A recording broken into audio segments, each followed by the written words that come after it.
राधे राधे दोस्तों, आप सबका एक बार फिर स्वागत है रश्मि पॉजिटिव वाइब्स में। उम्मीद करती हूँ यहाँ जितनी भी बातें मैं आपके साथ शेयर करती हूँ वो आपके जीवन में कहीं ना कहीं थोड़ा सुकून तो लेकर आती होंगी। आज फिर मैं एक ऐसा टॉपिक लेकर आई हूँ जो आपने अपने जीवन में कभी ना कभी तो महसूस किया होगा। आज हम बात कर रहे हैं थकान की, उस थकावट की जो कभी ना कभी हम अपने जीवन में अनुभव करते हैं। ये थकान ज़रूरी नहीं है कि काम की हो, ये थकान ज़रूरी नहीं है कि आपने कोई शारीरिक मेहनत की हो उसकी हो, ये थकान थोड़ी सी अलग है। चलिए आज इसके बारे में बात करते हैं। थकान जो दिखाई नहीं देती, हम सब थकते हैं, लेकिन कुछ थकान ऐसी होती हैं जो दिखाई नहीं देती। शरीर काम कर रहा होता है, चेहरा मुस्कुरा रहा होता है, लेकिन भीतर कुछ टूट रहा होता है। आज की ये वीडियो उनके लिए है जो कुछ कहते तो नहीं पर हर रात चुपचाप खुद को संभालते हैं क्योंकि वो थक चुके होते हैं। जो लोग कभी मना नहीं करते, जो लोग सबकी जिम्मेदारी उठा लेते हैं, जो हर हाल में खड़े रहते हैं, अक्सर वही सबसे ज़्यादा थकते हैं। क्यों मानते हैं ना आप? क्योंकि वे कभी रुकना नहीं सीखते। श्री कृष्ण कहते हैं जो स्वयं को समय नहीं देता उसकी शक्ति धीरे धीरे चूक जाती है। दूसरों की मदद करना अच्छा है, पर दूसरों की मदद करते हुए खुद को भूल जाना बिल्कुल भी अच्छा नहीं है। युद्ध भूमि में अर्जुन रो नहीं रहा था, वो चिल्ला भी नहीं रहा था, वो बस चुप हो गया था क्योंकि यहाँ वो थक चुका था। और ये थकान कैसी थी? ये थकान मानसिक थकान थी, जहाँ वो अपनी एक ऐसी सोच में उलझ गया था और वो सोच उसे थका रही थी।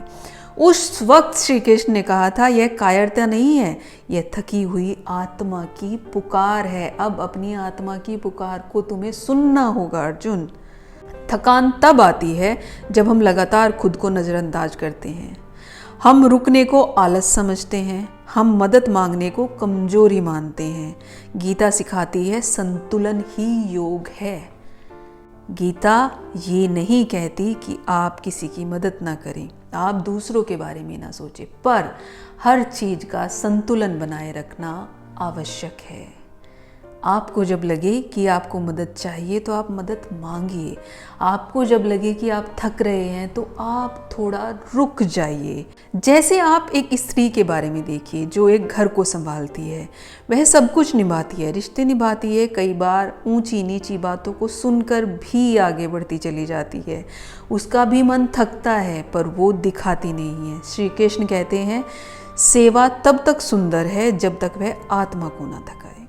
जब तक आपको लगे कि आप निभा सकते हैं तब तक ठीक है, पर जब मन दुखने लगे, आत्मा दुखने लगे तो ठहर जाओ, थोड़ा सोचो कि हो क्या रहा है।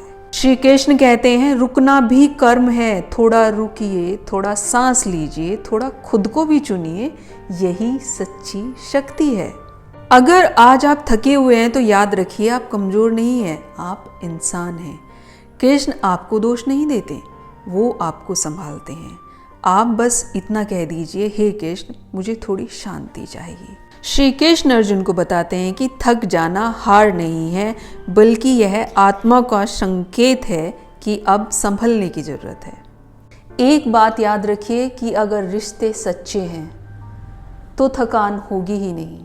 अगर आप अपना काम सच्ची ईमानदारी से कर रहे हैं और वो काम आपको खुशी दे रहा है तो थकान होगी ही नहीं। अगर कोई जिम्मेदारी आप पूरे दिल से निभा रहे हैं और सामने से कोई आपकी उस जिम्मेदारी निभाने से खुश होता है तो थकान होगी ही नहीं। आपको बस यहाँ ये पहचानना है कि जो काम आप कर रहे हैं क्या वो आपको खुशी दे रहा है, क्या वो सामने वाले को खुशी दे रहा है। इतनी समझ तो आपको इस्तेमाल करनी ही होगी और इतना संतुलन तो आपको बनाना ही होगा। फिर देखिए शायद आपको थकान कम महसूस हो। आज की वीडियो आपको कैसी लगी कमेंट सेक्शन में लिखकर बताना ना भूलें। राधे राधे।